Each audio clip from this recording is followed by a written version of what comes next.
Speaking of lies, Homelessness Minister, true to her term or true to her title, threw out her tenants and then increased the rent by £700 a month.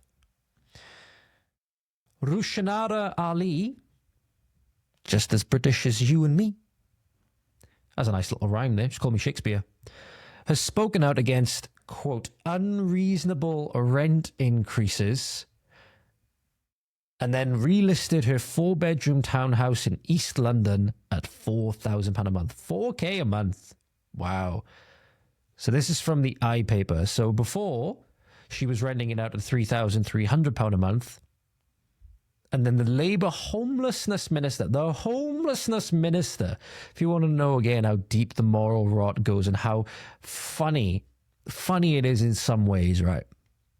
Funny it is in some ways, in absurd ways. Not funny for the people that got kicked out of their accommodation, right? Not funny for that. Funny that the homelessness minister made people homeless in order to make more money. If that doesn't perfectly encapsulate the corruption within the Labour government, I don't know what will. I don't know what will.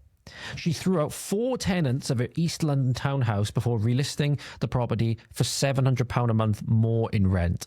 The landlord MP has previously spoken out against private renters being exploited, quote unquote, and said her government will, quote, empower people to challenge unreasonable rent increases. Well, she got what she campaigned for because she has since resigned from her position as homelessness minister, as we'll get onto in a moment. Labour's Renters' Rights Bill, which will become law next year, prohibits landlords who have ended a tenancy in order to sell a property from relisting it for a higher rent until at least 6 months after the tenants had moved out. So odds are she had a big say in this bill, something that obviously Labour wanted to back, so she would have a big say in this bill and was likely behind it, and then went completely against the principles of that bill to make more money for herself, to make 700 quid more a month for herself. Shows you the morals of the people that are running the Labour Party and running the country as a whole as well at the moment, because this isn't just unique to the Labour Party. This is all of the left, many instances towards the right as well.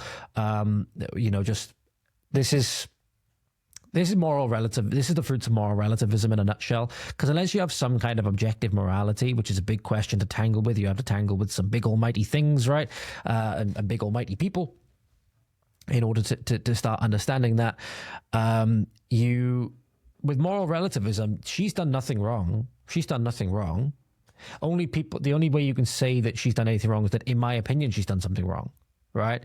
But you're not the objective authority on the matter, because then you can't have things like everybody's opinion being valid, for example. And if you're going to say that your opinion is more valid than anybody else's, you then either have to make a claim based on, pardon me, an objective standard outside of yourself, right?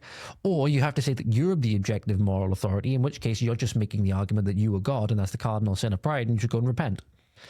But anyway, so she's kicked them out unceremoniously, raised it by £700 a month. And after this was exposed, she then went on to resign. So this was posted yesterday, I believe. So that original article came out. Where is it? So that original article came out 2 days ago. Posted yesterday, Rushanara Ali has resigned as homeless minister after it emerged she had kicked out her tenants before hiking her rent by £700 a month. So this is her statement.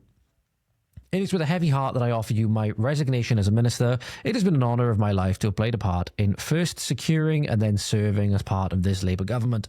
You have my continued commitment, loyalty and support. Further to recent reporting, I want to make it clear at all times I have followed all relevant legal requirements. If that was the case, maybe legal, but if you'd followed all of the requirements of the court of public opinion and understanding, how this would look, especially given your position, and that it's not exactly the moral thing to do, and then you go on to say that you took your responsibilities and duties seriously, and the facts demonstrate this. No, what you took seriously was your commitment to wanting more money for yourself. That's what you wanted. That's what you took very, very seriously, because you didn't give a shit about these people that you evicted and then forced them into a position where they would have had to pay you £700 a month more on such short notice. You didn't give a fuck about them. You didn't give a fuck about your responsibilities and duties as homelessness minister when you made people homeless. Fucking disgusting.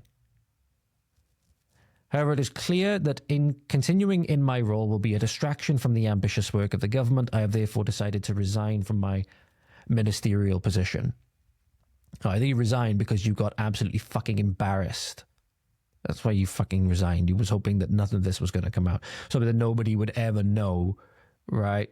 Are you thinking that you're so high on power, you're so high on your own farts, basically, that you think you can do anything, you're not going to suffer any repercussion for it. You think you can do the opposite of what your role dictates that you do, a problem that you solve. You think that you can contribute to a problem that you solve. Be basically, you know, you flooding, you're the chief of the war on drugs, and you flood a bunch of drug dealers into your constituency and you don't do anything, right? In fact, you pay them to distribute the drugs as long as you get a stipend back. Yeah, not a good look, but you just thought you weren't going to get caught, or you thought that you weren't going to suffer any repercussions for it. You thought you were untouchable, right? Quite clearly not. I'm happy to see it. I'm proud to have contributed to the change this government has delivered in the past year. The change, by the way, that's brought Keir Starmer's approval rating down to 9%.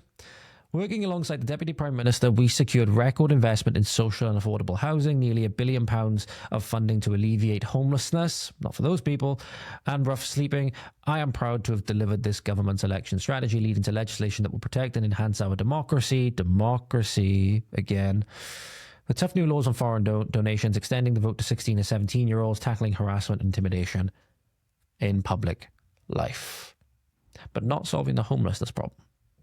Not solving the homelessness problem, at least for the Brits that you see on every street corner seemingly at the moment that are struggling to find a home, or, you know, the hotels that we could house our own homeless in, but no, we have to accommodate all of the fucking third world for some reason when we can't even accommodate our own first. I'm sorry. I think a lot of people, not everybody obviously, would agree with me. We would rather house one of our own first, say one of the military veterans that are sleeping rough on the streets at the moment, or a person that's just been down on their luck and needs some help, of our people first, then and only then we can help out some parts of the rest of the world, right? There's a question even whether we should do that, right? I'm sorry, we should not be prioritizing all of the rest of the world and leaving our own people to suffer and die and sleep rough on the street. All the while, politicians like, what's her name? Rushanara Ali, make fucking bank off the back of it. And then make people homeless, actively contribute to the problem that she's there to solve for the sake of more money. That is disgusting to me. I don't know about you, but that is disgusting. That is disgusting to me. But this is the Labour government in a nutshell, basically.